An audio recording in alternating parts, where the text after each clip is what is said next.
A B C D categorisation తీసుకొస్తాం, జిల్లాల వారిగా తీసుకొస్తాం, మాదికి కూడా న్యాయం చేస్తామని చెప్పి నేను అందరికీ హామీ ఇస్తున్నా. ఇక్కడికి వచ్చినప్పుడు పార్లమెంట్ అభ్యర్థి పార్థసారథి మీకందరికీ పరిచయస్తుడే, ఎప్పటి నుంచో ఉన్నాడు. అలాంటి వ్యక్తిని ఇక్కడ మనం పార్లమెంటుకు పెట్టాం. ఇంకో పక్క సత్యకుమార్ యాదవ్,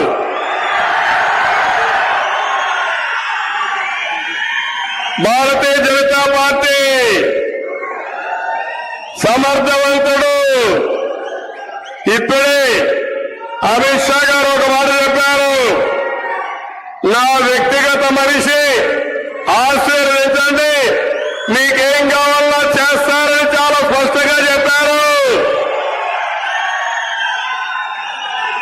అటు కేంద్ర సహకారం, ఇటు మా సహకారం కూడా ఉంటుందని మీ అందరికీ హామీ ఇస్తున్నా.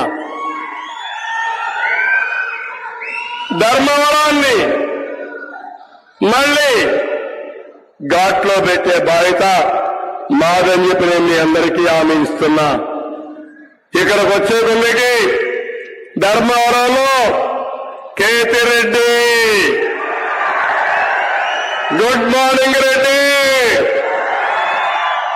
ఏం చెప్పాలి? గుడ్ నైట్ చెప్పాలి. శాశ్వతంగా గుడ్ నైట్ చెప్పాలి.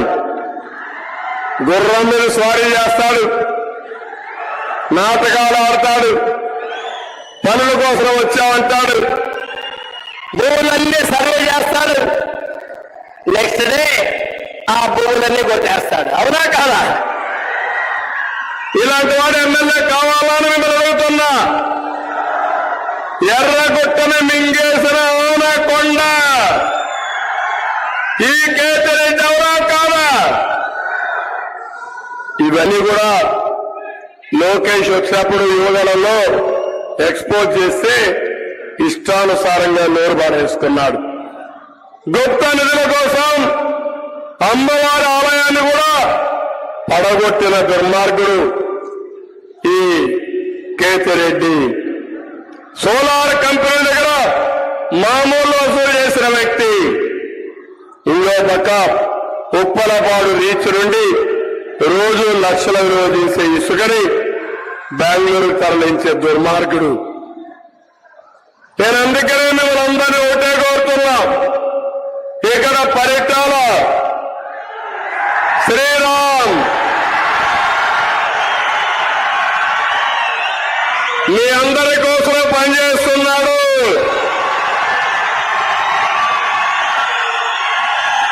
పొత్తులో ధర్మంగా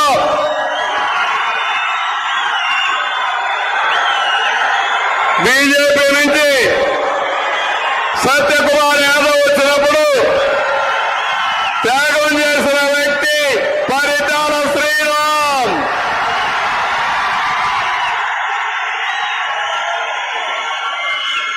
తప్పకుండా పరిటాల శ్రీరామును గుర్తుపెట్టుకుంటానని మీ అందరికీ హామీ ఇస్తున్నా. తగిన గుర్తింపు ఇస్తాం, రాజకీయంగా పైకి తీసుకొస్తాం. నేను ఒకటే మిమ్మల్ని అడుగుతున్నా, శ్రీరామ్ ఏ విధంగా చేయాలనేది నా బాధ్యత, అది నేను చేస్తానని మీ అందరికీ హామీ ఇస్తున్నా. అదే సమయంలో శ్రీరామును అభిమానించే మీరు,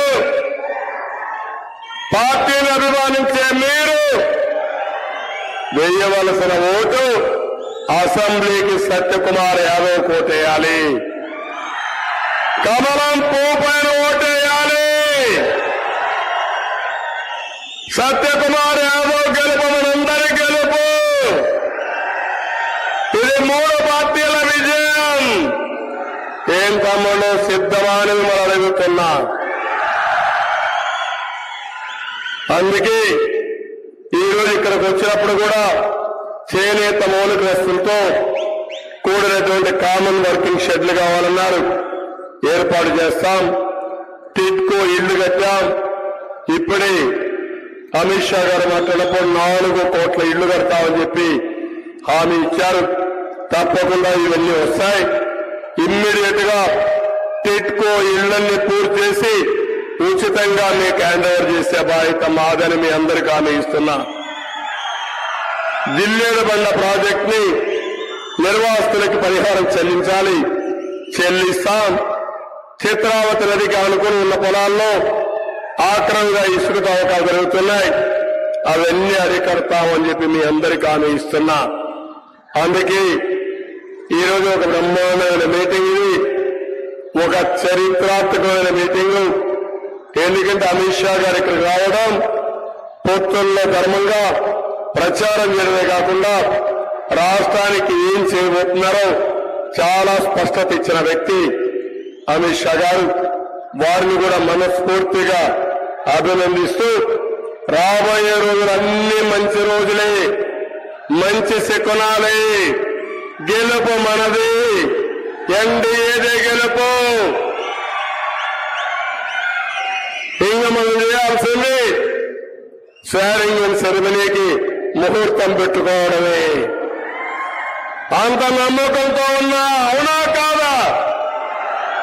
అంత అవసరం కూడా అవునా కాదా? సిద్ధంగా ఉండండి. 10 రోజులు ఏమారొద్దండి.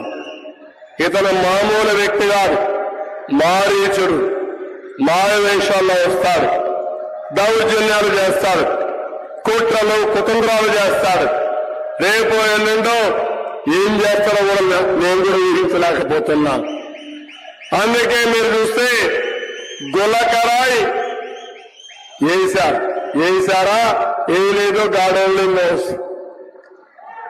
కరెంట్ ఆఫ్ అవుతుంది, గులకరాయి తగులుతుంది, 5 నిమిషాల్లో ప్లే కార్డ్స్ వస్తాయి, నేను వేయించాను, ఇది హత్యా ప్రయత్నం అని. మీకు అర్థమైందా తమ్ముళ్ళు? నాటకాల రాయుడు ఎన్ని నాటకాలు ఆడాలని నాటకాలు ఆడాడు.